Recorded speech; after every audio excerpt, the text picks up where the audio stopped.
All right, guys, let's take a look. Today, we're going to take a look at your Explorer. So for today's Explorer, it asks you in your notebook to draw a picture of the following expression. So you had to take your time and figure out what does that actually represent in a picture form.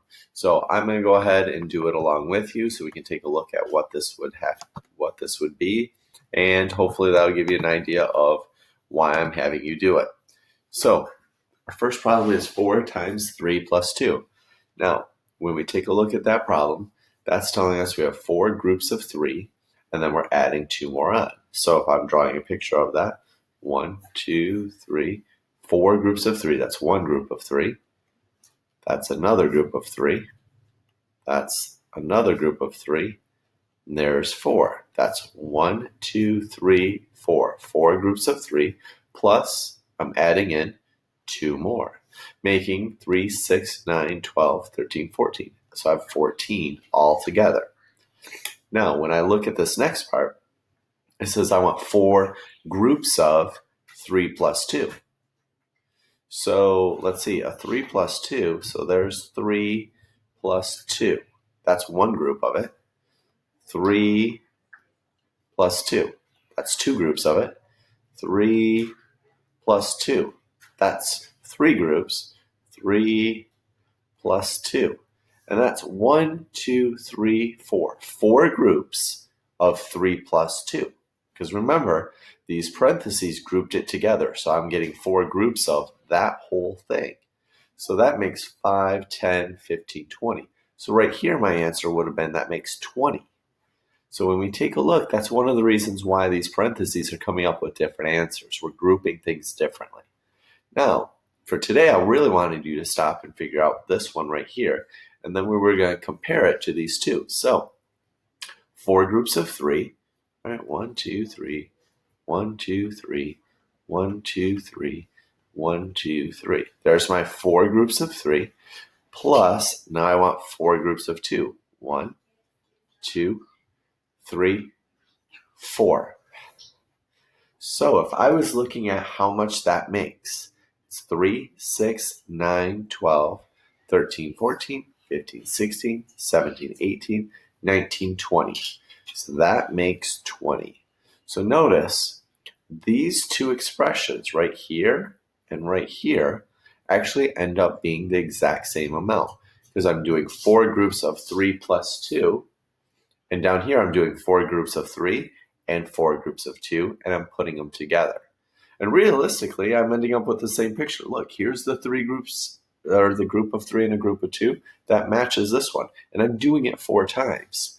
So today, when we look at this, what I really need to make sure that you identify is that when we have a parentheses here and you're multiplying something by it, I'm doing 4 groups of the first one, and I'm doing 4 groups of the second one. So it's the exact same thing as doing this right here. 4 groups of the first term and 4 groups of the second term. Now, this may not seem that important, but we actually end up using it quite a bit because of it. So let's take a look at this extra one. So I've got another one here that we're going to take a look at. And this says 5 times, so 5 groups of 8 plus 7. Now, I'm not going to draw this out because I know you don't want to sit here and watch me draw that many little pieces. But we could stop and we could think about what this means, the same as we did on the last one. Okay? When we were doing the last one, 4 times 3 plus 2, we realized it meant 4 groups of 3 and 4 groups of 2. So I could do that over here. I could figure out, hey, what's 5 groups of 8? 5 groups of 8, 5 times 8, 5 times 8. I can figure that out pretty easily. I could have done it in my head. And I'm also figuring out 5 groups of 7. 5 groups of 7. I can do that too. 5 groups of 8 is 40. And 5 groups of 7 is 35. So 40 plus 35, now all I have to do is a simple addition problem. 40 plus 35, I'm just going to write it underneath and kind of cheat a little. Here we go. Makes 75. Now, a lot of people will do problems like this, and they'll break it up in this way because it's a lot easier than doing it in the normal way of doing 8 plus 7 is 15 and then having to do what 5 times 15 is. I can do these little pieces pretty much in my head, but I don't know my 15 facts like that. So 5 times 15 is a lot harder than just doing 5 times 8 and 5 times 7 and putting them together. Now, that's one way that we use this. There is another way that we could use this, and we can use it in the exact opposite way. So when we take a look at this, if I have two numbers like this that I'm both multiplying by 7, I want 7 groups of 4 and 7 groups of 6. That's the same thing as saying, hey, I want to do 4 groups of 7 and I want to do 6 groups of 7. I can actually take this and I could write it a different way, and I'll show you how in a second. So if I was doing this, 7 times 4 is 28, and 7 times 6 is 42. And then I could add those pieces together. That's what we just did on the previous page. Or I could group these together. So I know I'm doing 7 times the 4 and the 6.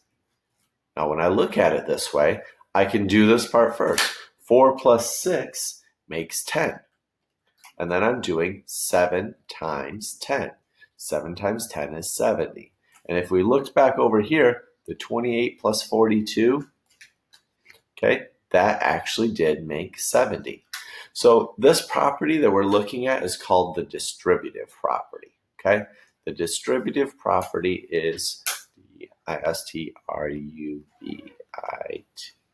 The distributive property is really important for when we're doing mental math, because you're looking for ways to be able to solve something easier. And since we're working with equations this week, this is one that I want you to be able to use. I want you to be able to take something like this, and if it's giving you something hard, like you're getting 23 or 19 or some weird number in here, maybe thinking about breaking it up to make the multiplication easier. Or take something like this and realize, hey, I can just put these pieces together and then I only have to multiply one time, okay? So we want to use these strategies differently depending on the numbers that we have. And the more practice you have, the more experience you're going to have deciding, well, which way do I want to multiply? Do I want to put those numbers together and then multiply? Or would I rather break them apart into pieces, which is basically the area model for multiplication, and then add them? There's no right or wrong way. It's just a matter of finding what works best for you. Today, you've got a couple of problems where you're going to be practicing. First, you're going to practice taking an equation like this and breaking it up into this way. Then you're going to practice taking an equation that's broken up and putting it back together and see which way works best. Of course, there will be another exit ticket today for you to work on, so please make sure you get all of that done and turned in. Thanks, and I hope this helped today.